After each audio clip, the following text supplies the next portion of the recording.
Assalamualaikum warahmatullahi wabarakatuh. Ketemu lagi sama aku Indah di channel Indah Daily. Nah teman-teman, alhamdulillahirobbilalamin, akhirnya ini memasuki bulan puasa deh. Gimana teman-teman yang sedang mengandung, yang sedang hamil tua kayak aku gini? Aku alhamdulillah hari ini tuh udah 7 bulan. Itu gimana? Masih pada puasa? Masih pada puasa. Kuat gak nih jalanin puasa?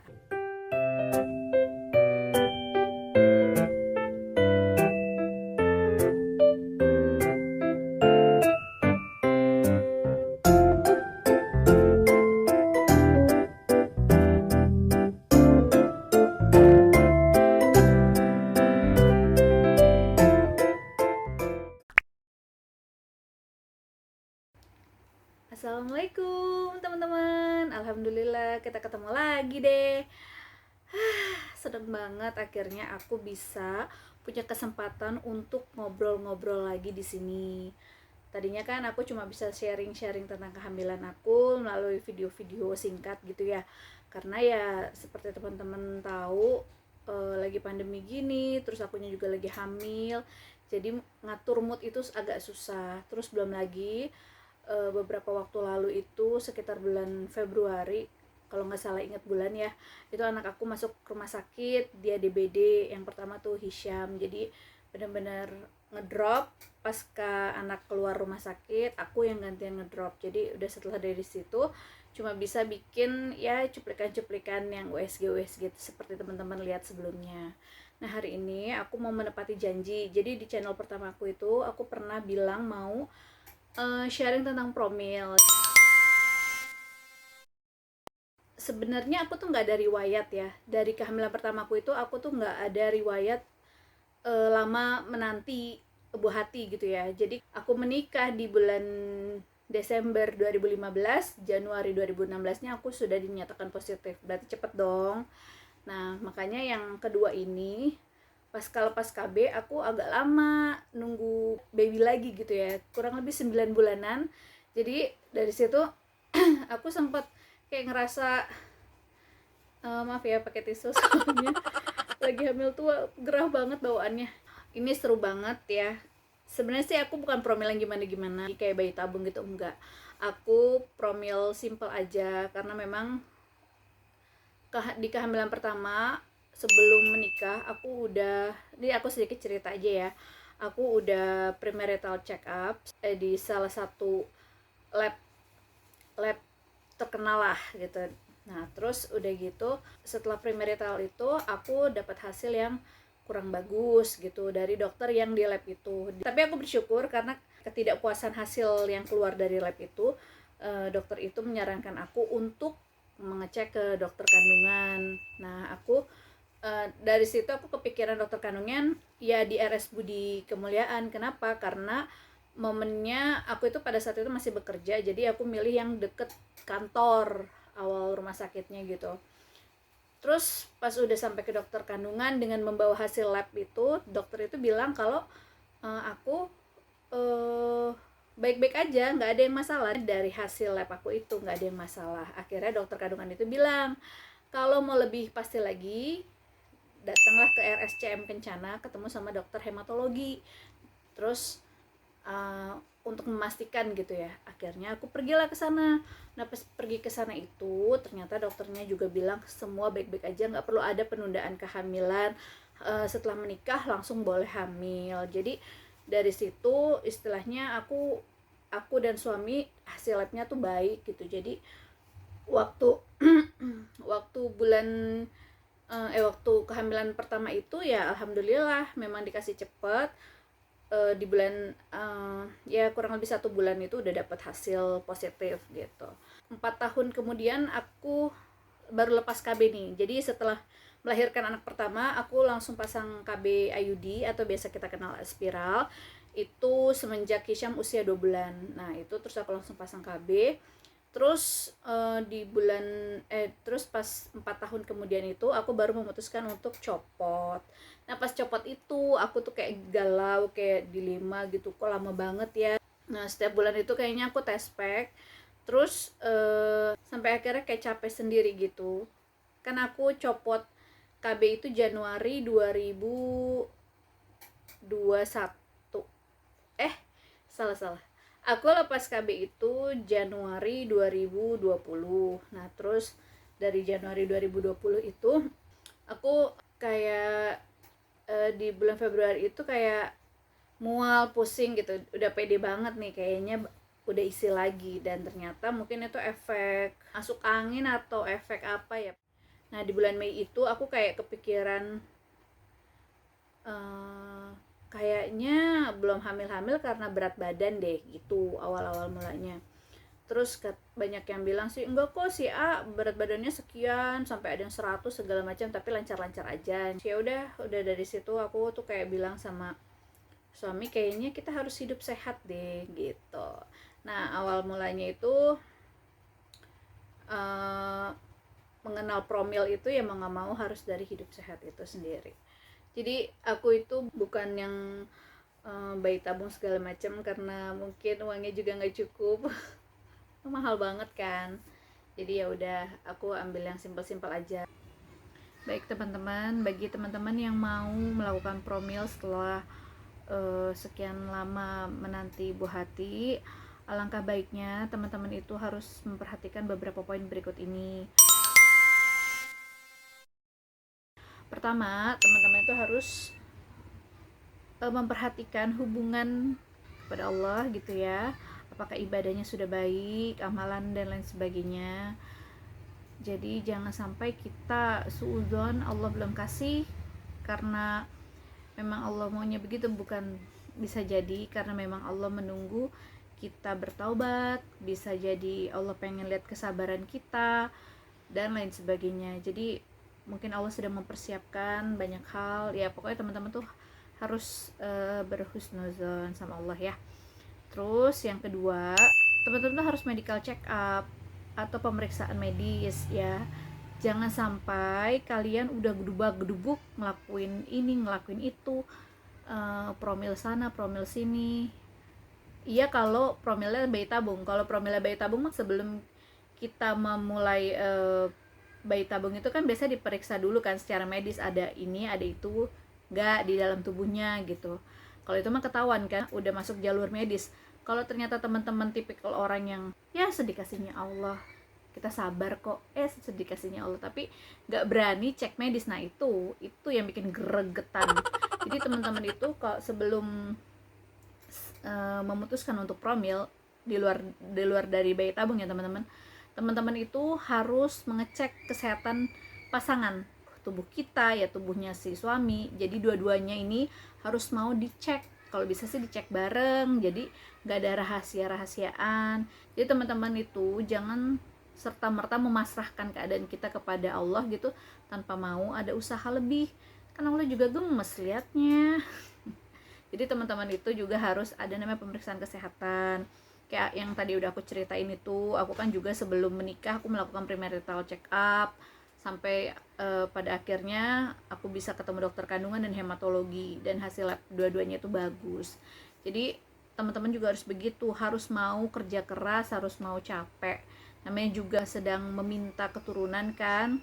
Jadi teman-teman itu untuk yang mau promil ini jangan takut sama hasil medis.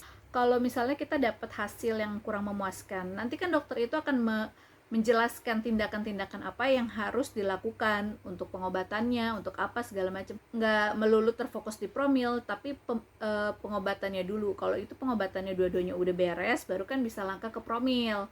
Itu kan lebih make sense ketimbang teman-teman harus gedubuk-gedubuk minum ini, minum itu. Ternyata di dalamnya tuh ada kista, terus suaminya juga mungkin spermanya bermasalah. Jadi teman-teman itu harus dua-duanya ini kerjasama, kan kalian tim, nggak bisa kerjain sendiri kan untuk memiliki keturunan, kecuali atas izin Allah ya, seperti Siti Maryam.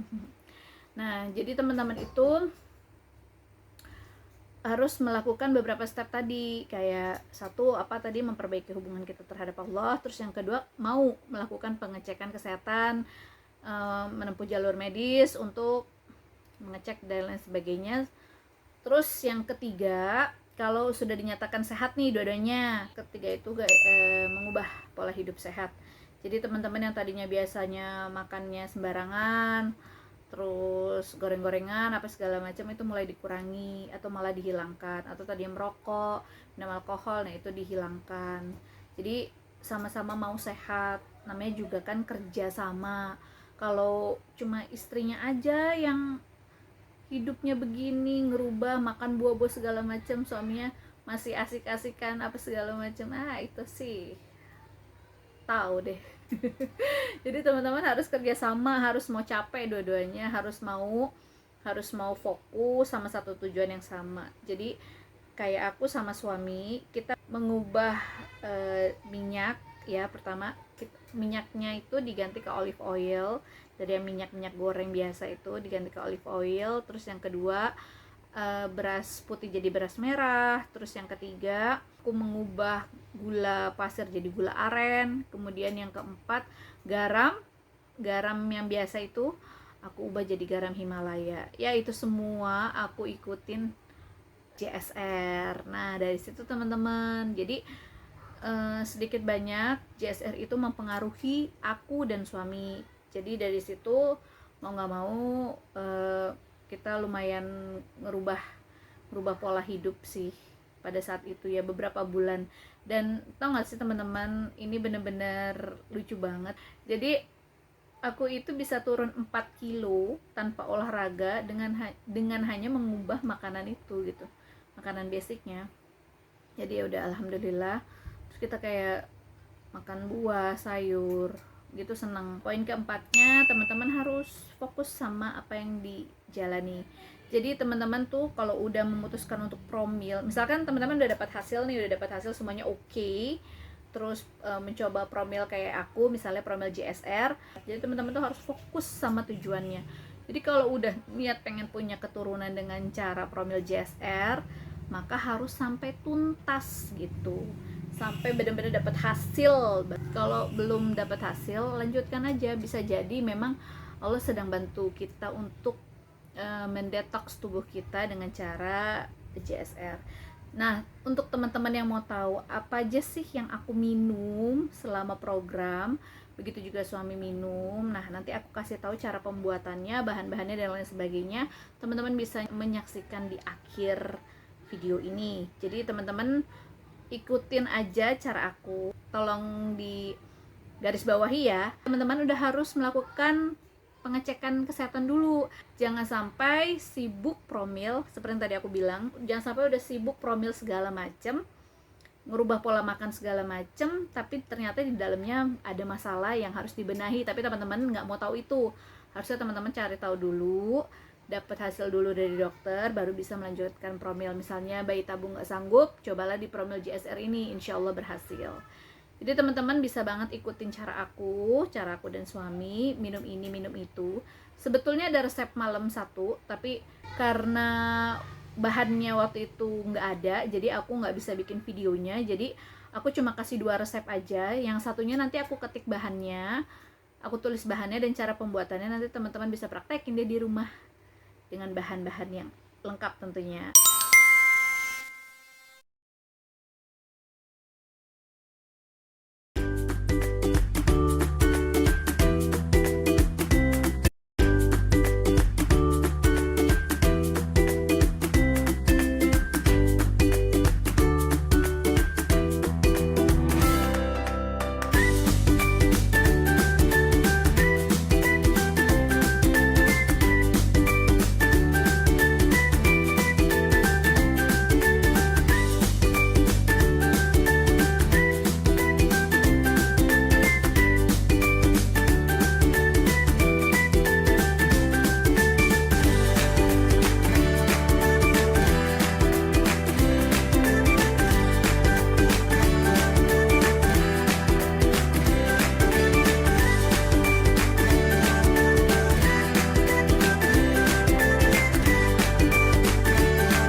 Oke deh teman-teman, segitu dulu video dari aku tentang promil ini. Semoga teman-teman yang sedang berikhtiar menjemput keturunan, Allah mudahkan hajatnya, semoga Allah mudahkan urusannya. Terus teman-teman yang fokus sama promil ini bisa